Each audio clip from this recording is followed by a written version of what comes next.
नमस्कार। आज हम बात करने वाले हैं भारत के पुलिस बल को मॉडर्नाइज करने की एक बहुत ही पावरफुल कॉल के बारे में।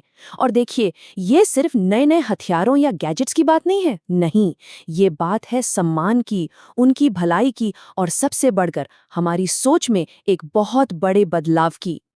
और ये पूरी बातचीत शुरू होती है एक बहुत ही अहम सवाल से कि जो लोग दिन रात हमारी सुरक्षा में लगे रहते हैं, क्या वो खुद सुरक्षित महसूस करते हैं?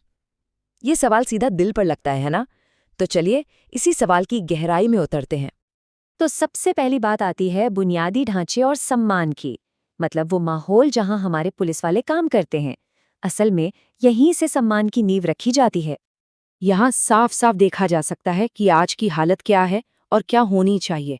एक तरफ टूटी दीवारें, पुराना फर्नीचर, प्लास्टिक की कुर्सी पर सोने की नौबत, और दूसरी तरफ एक ऐसा थाना जो मॉडर्न हो, जहाँ टेक्नोलॉजी हो, काम करने के लिए अच्छी कुर्सी और कंप्यूटर हो।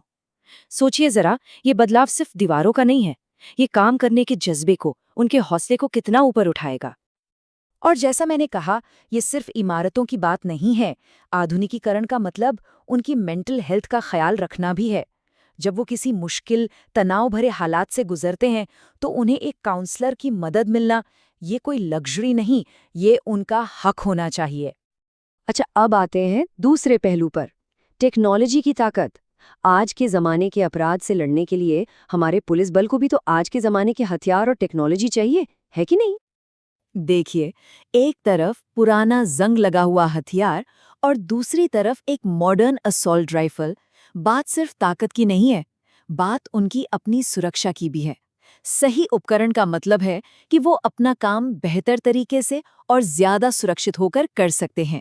बुलेट प्रूफ जैकेट जैसी चीजें तो बिल्कुल जरूरी हैं। तो मुद्दा ये है कि उन्हें मॉडर्न टूल्स का एक पूरा पैकेज मिले, जैसे कि एडवांस्ड फोरेंसिक उपकरण जिससे सबूत जुटाने में मदद मिले, साइबर क्राइम से लड़ने के लिए खास लैब्स और गश्त करने वाली गाड़ियां जिनमें जीपीएस ट्रैकिंग हो। ये सारी चीजें उन्हें आज के क्रिमिनल से 2 कदम आगे रखेंगी। ठीक है, तो हमारे पास अच्छा इंफ्रास्ट्रक्चर हो गया, अच्छी टेक्नोलॉजी भी आ गई, लेकिन अगर सिस्टम में ही सुधार ना हो तो इन सब का क्या फायदा? इसीलिए तीसरा और बहुत ज़रूरी कदम है प्रशासनिक सुधार। ये सुधार बहुत ज़रूरी हैं ताकि पुलिस बल और ज़्यादा एफिशिएंट और निष्पक्ष बन सकें। सबसे पहले लंबे लंबे ड्यूटी के घंटे और फालतू काम का बोझ कम किया जाए। फिर उन्हें पॉलिटिकल प्रेशर से आज़ाद किया जाए, जो कि बहुत बड़ा पॉइंट है। इसके साथ ही हमारा जस्टिस सिस्टम तेज़ हो और हाँ, पुलिस फोर्स में लोगों की संख्या बढ़ाई जाए। ये सब मिलकर ही एक मजबूत सिस्टम बना सकते हैं। अब बात करते हैं स्किल्स और ट्रेनिंग की, क्योंकि नए जमाने की चुनौतियों के लिए नई स्किल्स भी तो चाहिए। और यहाँ पर जो बदलाव सुझाया गया है वो कमाल का है। देखिए, पुरानी ट्रेनिंग में क्या होता था? बस फिजिकल ड्रिल पर जोर।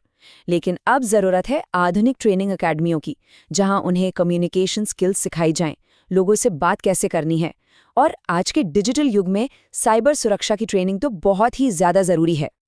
और अब आते हैं शायद सबसे जरूरी पहलू पर, पांचवा स्तंभ, वित्तीय सम्मान और सुरक्षा, यानी कि उनकी सैलरी, उनकी और उनके परिवार की सिक्योरिटी। यहाँ बात सिर्फ सैलरी की नहीं, बल्कि एक पूरी तरह की सुरक्षा की है। उनके जोखिम भरे काम के लिए एक अच्छी सैलरी, हेल्थ इंश्योरेंस और सम्मानजनक भत्ते, ये तो बेसिक हैं। लेकिन इससे भी आगे, अगर कोई जवान शहीद होता है तो उसके परिवार को पर्याप्त मुआवजा मिले, परिवार के किसी सदस्य को नौकरी मिले। ये छोटी छोटी बातें नहीं हैं। जब प्रमोशन होते हैं तो उसके लिए समारोह हों, ये सब चीज़ें उनका मनोबल बढ़ाती हैं। ये बताता है कि उनकी कितनी कद्र है।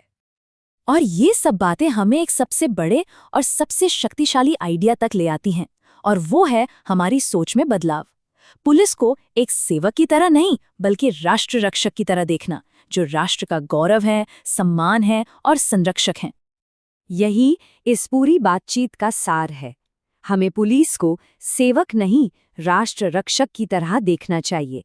ये सिर्फ एक शब्द बदलने की बात नहीं है, ये नजरिए को बदलने की बात है। ये उनके लिए सम्मान के एक बिल्कुल नए लेवल की मांग है। तो आखिर में बस यही बात, हमारा राष्ट्र रक्षक, हमारा गौरव। ये जो बदलाव है ना, ये सिर्फ कागजों पर या पॉलिसी में नहीं आना चाहिए। ये बदलाव हमारे दिल और दिमाग में आना चाहिए। हमें ये मानना होगा कि जो हमारे राष्ट्र रक्षक हैं वो सच में हमारा गौरव हैं।